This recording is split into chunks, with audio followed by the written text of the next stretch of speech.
নমস্কার বন্ধুরা, আপনারা কেমন আছেন? আশা করি ভালোই আছেন। জগন্নাথ দেবের কৃপা পেতে অবশ্যই কমেন্ট বক্সে লিখুন জয় জগন্নাথ। এই পর্বের মূল বিষয় হলো 2024 সালে 1431 বঙ্গাব্দে জগন্নাথ দেবের স্নানযাত্রা কবে অনুষ্ঠিত হবে। জগন্নাথ দেবের স্নানযাত্রার পর 15 দিনের জন্য জ্বর আসার কাহিনী জানবো আজকের এই ভিডিওতে। আমার চ্যানেলে আপনাদের জানাই অনেক স্বাগত।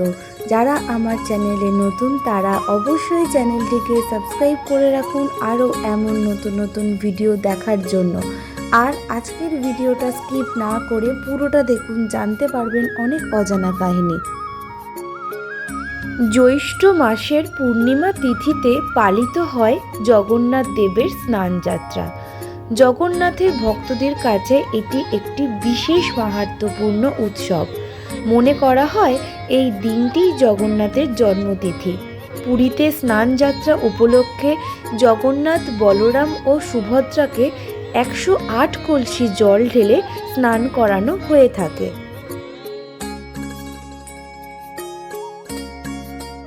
শনিবার 22শে জুন 2024 পালিত হবে জগন্নাথ, বলরাম ও সুভদ্রা স্নানযাত্রা।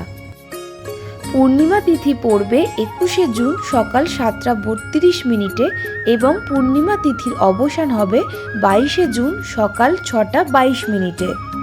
উদয়া তিথির হিসেবে স্নানযাত্রা পালিত হবে 22শে জুন।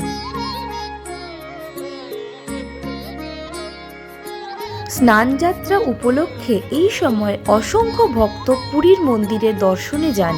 স্কন্দ পুরাণ অনুসারে পুরীর জগন্নাথ মন্দিরে জগন্নাথ দেবের বিগ্রহ প্রতিষ্ঠার পরেই প্রথমবার রাজা ইন্দ্রদূষ্ণ এই অনুষ্ঠানের আয়োজন করে থাকে।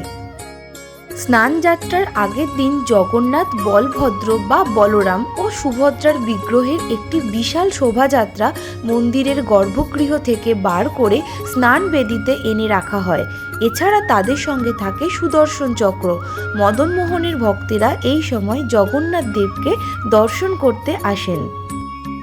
স্নানযাত্রার দিন সকালে পুরীর জগন্নাথ মন্দিরের উত্তর দিকের কূপ থেকে জল আনা হয়। তারপর মন্ত্র উচ্চারণের মাধ্যমে সেই জলে শুদ্ধিকরণ করেন সেবায়িতরা। 108টি কলসি জল ঢেলে বিগ্রহগুলিকে স্নান করানো হয়। দীর্ঘ গরমে ভক্তকুলের মতোই কষ্ট পান জগন্নাথ, সঙ্গে মাথা ধরে। তাই গ্রীষ্মকালে তার কপালে চন্দনের প্রলেপ দেওয়া হয়, যাকে বলে চন্দন উৎসব। বর্ষার শুরুতেই স্নানযাত্রা। মনের সুখে প্রতি বছর স্নান করেন 3 ভাই বোন। আর এত স্নান করলে শরীর খারাপ তো হবেই। এই স্নানের পর হয় জগন্নাথের জ্বর। কথিত আছে শ্রী জগদীশের আজ্ঞানুসারে জ্বরের জন্য 15 দিন মন্দিরের দরজা বন্ধ থাকে। এই সময় রাজবৈদ্য জগন্নাথের সেবা করেন।